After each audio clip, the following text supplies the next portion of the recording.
Recording. All right, so we're gonna haul it back a little bit here to 4.1, number one, and we've got the half-life of a radioactive substance is 3,200 years. Find the quantity of the substance left for times bigger than zero if we started with 20 grams.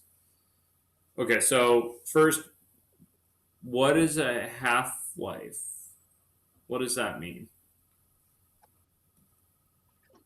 It's the amount of time it takes for a radioactive substance to decay to half, like the amount of radioactivity or something like that.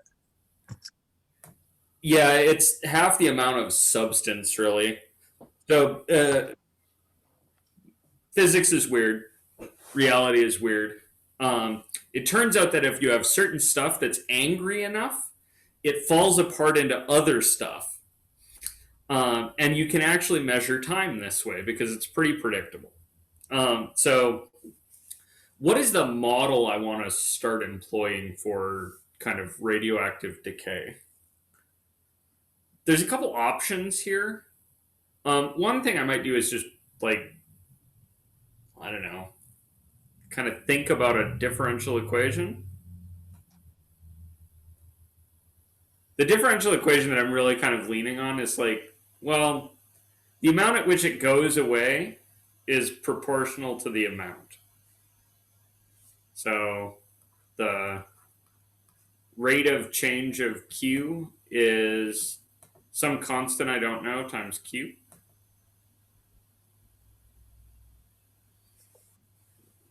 Why is this true? Well, I don't know. This half-life thing sort of suggests that, right? That if it takes a constant amount of time to go from, whatever is much to half that whatever is much, that feels like the rate at which it goes away depends on how much there is. Another way I could do this is I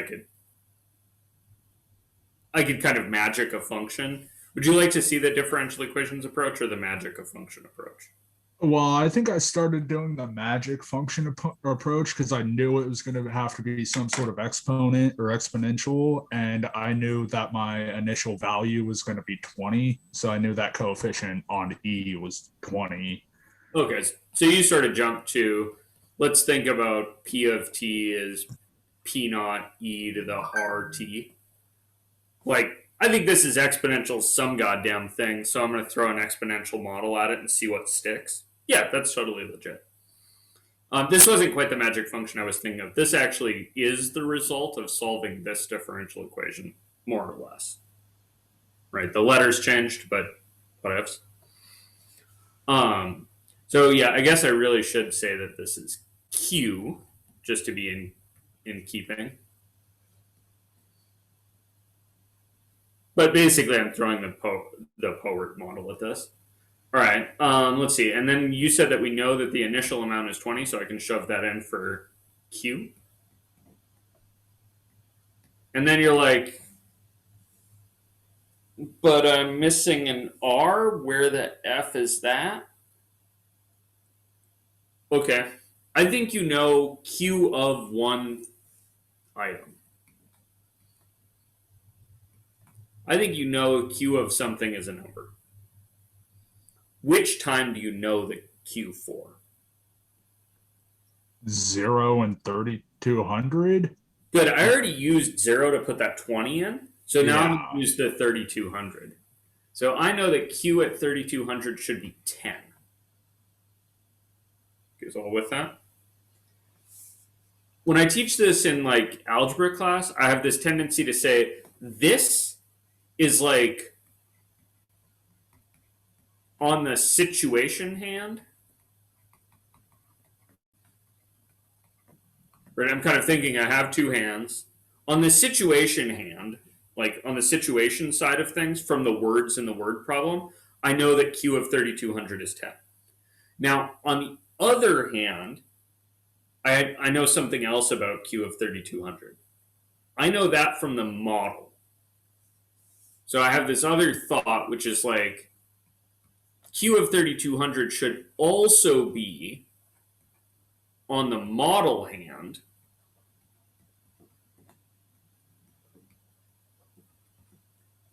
should also be 20 times e to the r times 3200.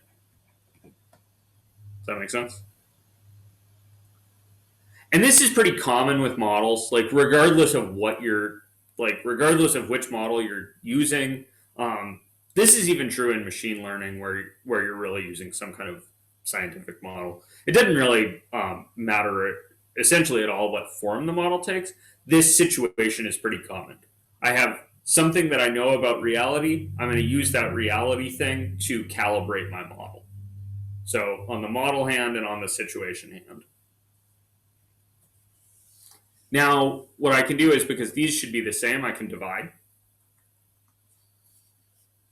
Or I can do a little algebra massaging anyway. So I'm going to say that I know that e raised to the r times 3200 is 1/2. Then I'm going to log both sides. So we'll just natural log both sides. So we'll get 3200 r is minus the natural log of 2. I bled fast and loose with a log rule there. This is 2 to the minus 1 power.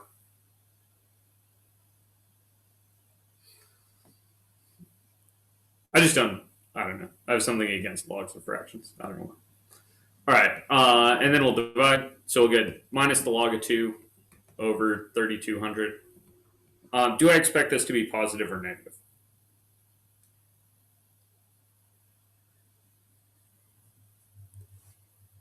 Is that an expectation I should have? Yeah, it should be negative because it should be a exponential decay rather than exponential growth. Yep, exactly. I expect this to be negative. I'm not even going to approximate this thing. I'm just going to take this and plug it into my situation. So my model ultimately says, sorry, I said situation. I'm going to plug it into the model, not the situation.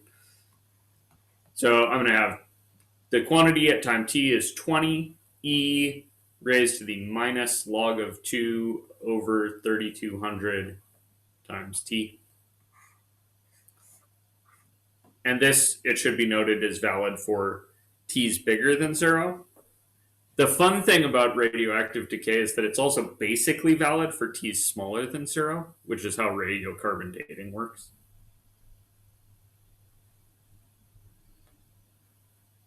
This is actually, radiocarbon dating is actually a really cool thing. It is fundamentally weird, and people have fundamentally dumb ideas about how it works. For instance, you cannot radiocarbon date rocks. It does not work. You can radiocarbon date things that were once alive. That is what you can radiocarbon date. So if you find yourself an arrowhead, you got no chance of radiocarbon dating it. You can otherwise date it, but you can't radiocarbon date it. So usually what they're doing is they're looking for strata. So they're looking for like, okay, their arrowheads are in this layer and there's also a twig. Okay, I'm going to date the twig. And then there's some cool stuff about trees that have known dates that are used to recalibrate this model to make it kind of improved. It's cool. So at the beginning, you said, should I take the differential equation approach or the throw a random function at it approach? This was the diffie-q approach, correct? Yep, absolutely. So the other approach was this idea of like, okay, look, dude, there was 20, right? And then 3,200 years later, there's 10. And then 3,200 years after that, I'm working in years, right? Yeah. 3,200 years after that, there's 5. And then 3,200 years after that, there's 2.5. So it seems like what happens is every 3,200 years, I multiply by a half, right? So I could just kind of guess. I could be like, all right, so Q of t is 20, and then it gets split in half every 3,200 years.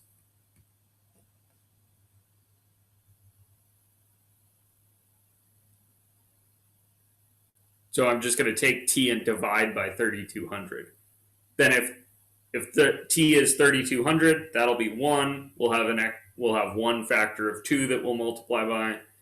if t is 6400, then I'll have 1/2 squared, so I'll multiply by this factor of t, or this multiplied by this factor of a half twice.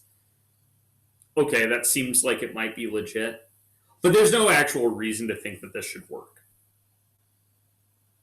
Like, this is just me kind of punctuating it. I'm saying, okay, it agrees at integer values, and I'm not sure about in between. Maybe it works, maybe it doesn't. You can pretty quickly algebraically massage this thing into that thing. They are actually the same answer, which is pretty cool. You just like fiddle with some exponents here. I think one thing I was also having a problem with is taking the words and putting it into math, which I feel like is pretty common of all math levels. Yeah, you'll hear me say that sometimes in videos and stuff. I'll say I have this. Yeah, my statement for it is in English class, if you have a 70% reading comprehension, you get a C. In math class, if you have a 70% reading comprehension, you literally cannot start the problem. I was having an argument with statistics with my uncle last night. Actually, he's a psychiatrist and a very, very smart guy, but the layperson reading comprehension for statistics does not freaking work. There is, like, when we say something like the number of suicides who test positive for cannabis, like, that is wildly different than considering the suicide rate among cannabis users. Like, they sound really similar, but they're really, really different quantities. And so, like, dealing with this, like, well, what is the rate that I'm talking about? What is the population that I'm talking about? That's really, really hard if you're not trained to read really, really tightly. So, you'll, like, when I'm breaking down problems, the first thing I'm doing is I'm trying to say, okay, what does this word mean? Okay, what is the model I should be trying to employ here? Like, are there keywords here that are cluing me in? And for me, I'm looking at this half life and this word radioactive, and I'm thinking, okay, radioactive things follow Powert models. That's kind of my personal go-to.